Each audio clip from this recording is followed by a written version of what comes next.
Bonjour à tous et bienvenue sur BD & Co, j'espère que vous allez tous très bien. On approche doucement mais sûrement de la fin de l'année et donc comme vous l'aurez remarqué peut-être dans la dernière vidéo sur Fidji, j'avais noté en commentaire que je sauterais une semaine parce que je pars en vacances. Là actuellement je suis en France chez ma famille et donc je vous ai enregistré quelques vidéos en attendant. Pour les prochaines semaines il y aura donc aujourd'hui un petit coup de cœur que j'ai eu sorti de mon book haul.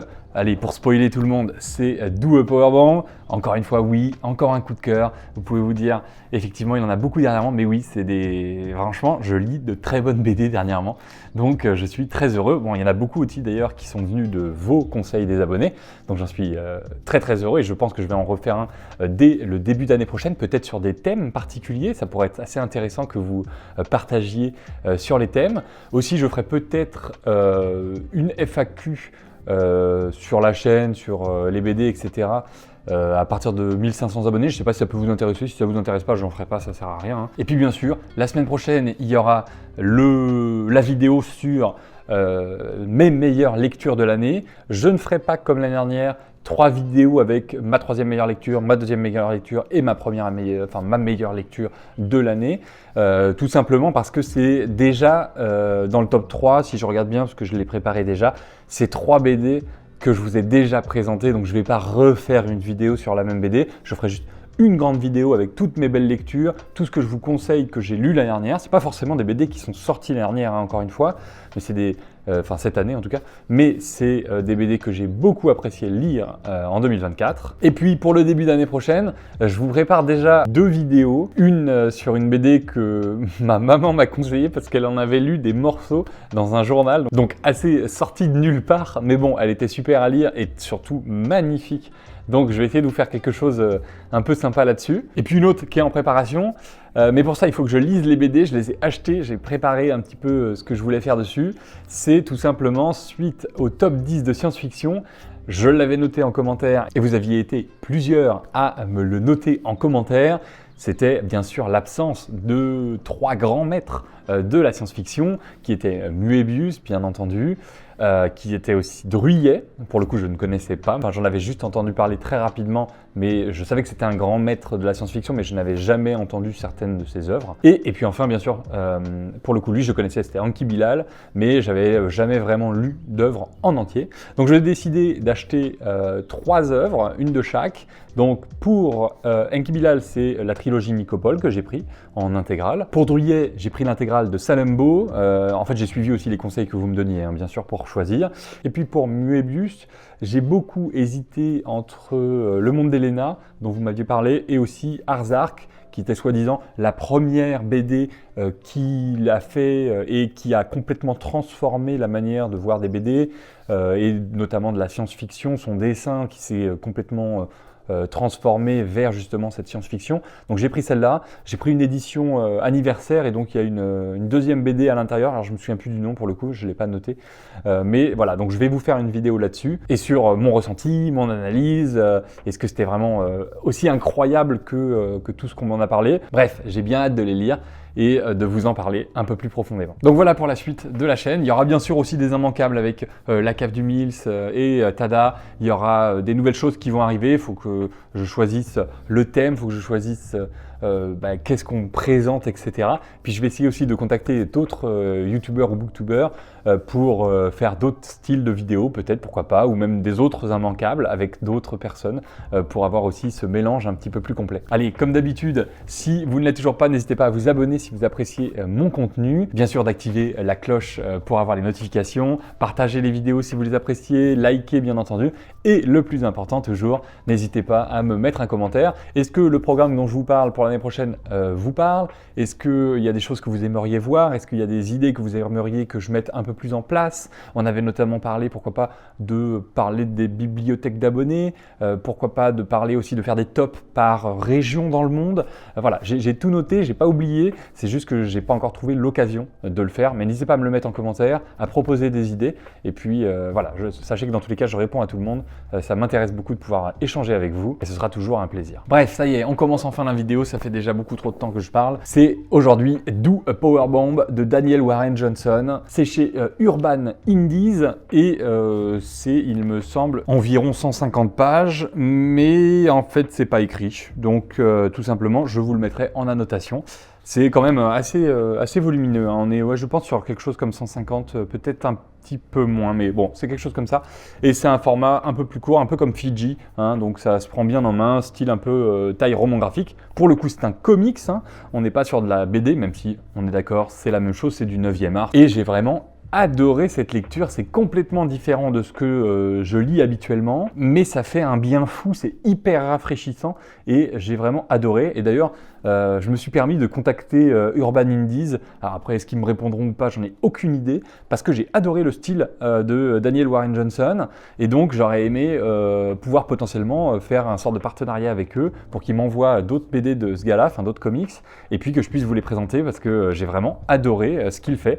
Et cette BD ne m'a pas laissé de marbre, complètement. Je vous en avais parlé, je l'avais pris au hasard chez la bibliothèque parce que je trouvais l'esthétisme un peu cool avec ce gros boom là, Do a Powerbomb, et puis derrière je me sens prête à botter les culs. Je sentais que ça pouvait y aller. Le dessin m'avait plu, beaucoup d'action, beaucoup de mise en scène assez improbable et assez incroyable. Et je trouvais ça énorme. Et puis ces grosses onomatopées derrière chaque attaque ou chaque truc, là, le puppy punch. Enfin voilà, je trouvais ça hyper graphique, hyper visuel. Et ça m'avait bien plu, donc je l'avais prise un peu par hasard et j'ai adoré.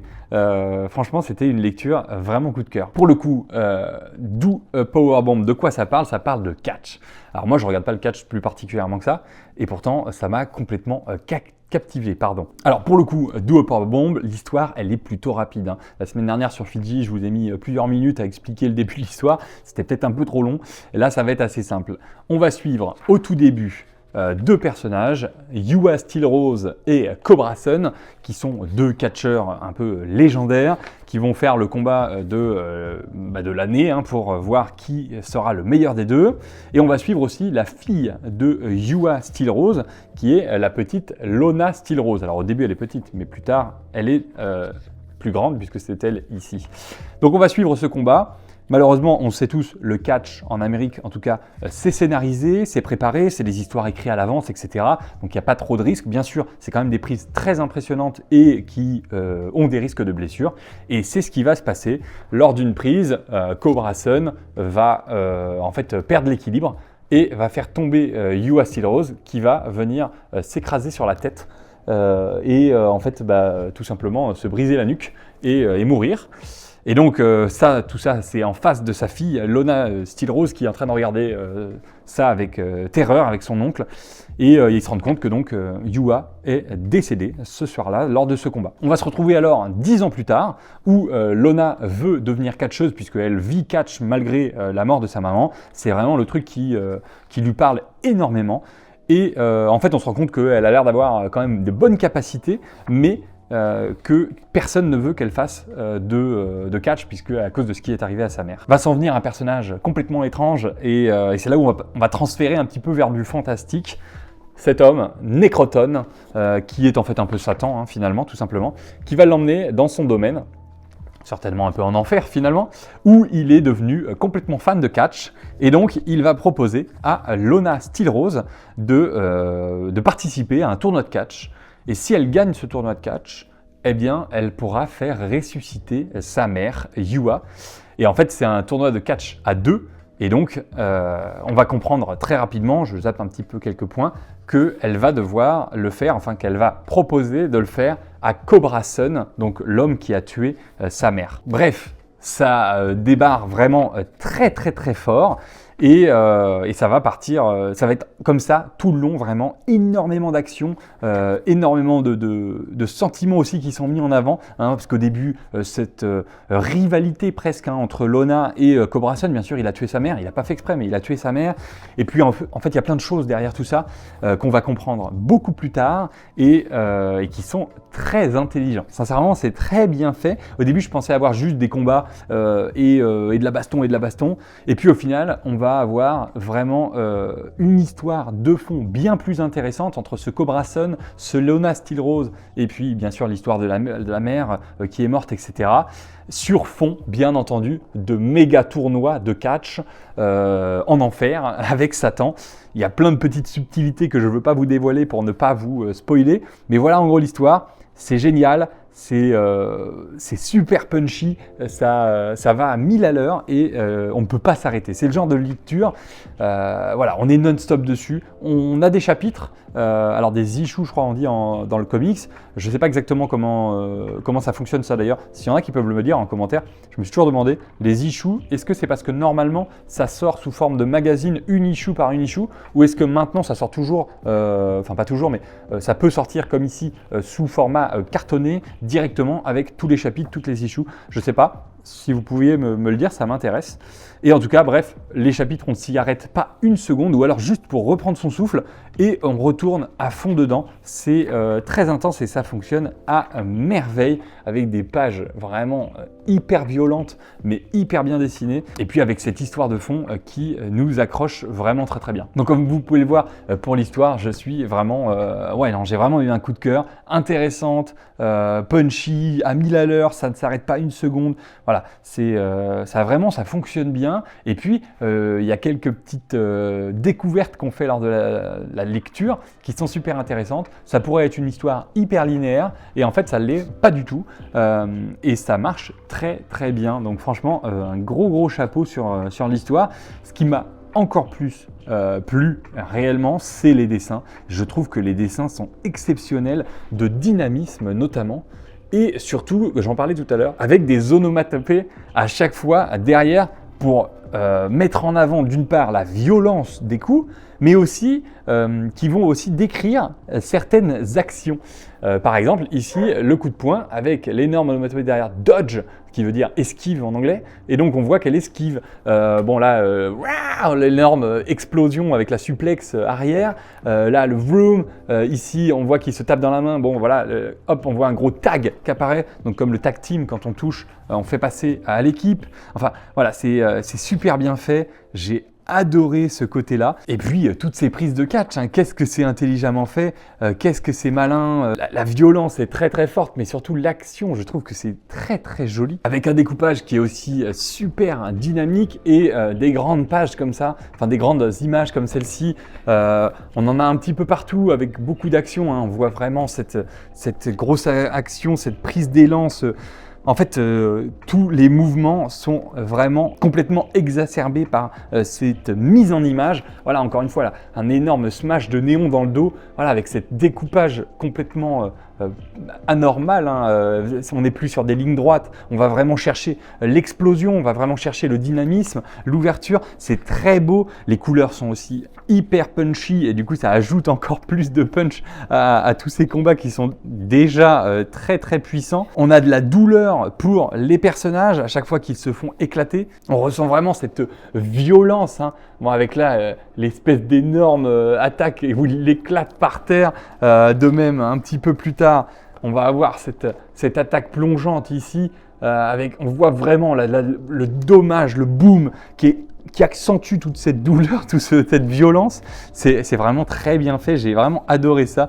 Voilà, là encore une fois, cette attaque incroyable ici où il lui explose les dents sur les genoux. Enfin, c'est hyper bien fait, c'est hyper intelligent. De même, leur finisher move, le nom des attaques, je trouve que c'est très malin. Genre là, eux, c'est des gars qui viennent pour le roi Arthur, pour aller combattre les armées de Nécroton. Enfin bref, il y a toute une histoire encore derrière. Tous les personnages ont une histoire. Ça, j'ai trouvé ça très bon aussi. Leur finisher, la table du roi Arthur, et ils explosent le gars sur les genoux. Enfin, il n'y a que des trucs comme ça. Le finisher d'un autre groupe, c'est la bourse de Judas. Enfin bref, il y a plein de finishers qui ont des noms hyper marrants et qui sont très malins, mais d'une violence incomparable. Franchement, c'est une violence hallucinante, mais ça fonctionne à merveille. Il y a beaucoup d'originalité, je trouve, dans ce comics. Énormément de violence. Il faut, encore une fois, je le redis, hein, mais il faut bien avoir le cœur accroché parce que on a mal pour eux, vraiment. Ça, c'est vraiment, je le dis et je le redis, on a mal pour eux. on ressent tous les coups, mais ça fonctionne à merveille. Voilà, je ne veux pas non plus trop vous montrer vers la fin parce que j'ai peur de vous le spoiler, bien entendu, mais c'est une lecture qui est incroyablement sortie de nulle part. Je ne m'y attendais pas. Et pourtant, ça fonctionne à merveille. C'est un univers qui est incroyable. J'ai hâte de pouvoir en lire d'autres, même si ça ne fonctionne pas avec Urban Indies. Je pense que j'en trouverai peut-être en bibliothèque ou ailleurs. Et j'essaierai de vous les présenter parce que c'est une belle lecture coup de cœur. Franchement, Do a Power Bomb, si vous avez besoin de vous défouler sur quelque chose, prenez cette BD, lisez-la, ça va vous défouler juste avec de la lecture, ça fonctionne à merveille. Ça m'a presque donné envie de regarder du catch en vrai, tellement c'est un peu jouissif de voir toutes les positions qu'ils font, toutes les attaques différentes, l'espèce de stratégie, l'espèce de mise en scène bien entendu, toujours too much à fond à l'américaine, où d'ailleurs les Japonais le font beaucoup, d'ailleurs ils en parlent au début. Et dans la BD, c'est des Japonais qui font ça. Mais bref, ça fonctionne à merveille, donc j'ai très envie de relire du Daniel Warren Johnson. D'ailleurs, si vous en connaissez d'autres de cet artiste, dites-moi en commentaire si vous en conseillez plus ou moins certaines. J'ai vu qu'il y avait une qui s'appelait Murder Falcon qui me tente pas mal, et il y en a d'autres apparemment qui sont géniales. Donc vraiment, sorti de nulle part, j'ai adoré. Do a Power Bomb, n'hésitez pas, c'est une très belle lecture. Belle, je sais pas, mais en tout cas, c'est une très puissante lecture que j'ai adorée. La mise en scène, la mise en page, la mise en écriture, l'inventivité, les dessins, tout fonctionne à merveille. Bravo, chapeau, c'était une super lecture. Do a Power Bomb de Daniel Warren Johnson. Donc voilà pour aujourd'hui. Moi je vous dis à la semaine prochaine pour mes plus belles lectures de l'année. Et puis à l'année prochaine pour plein de nouvelles choses avec grand plaisir. C'était BD & Co. Bye.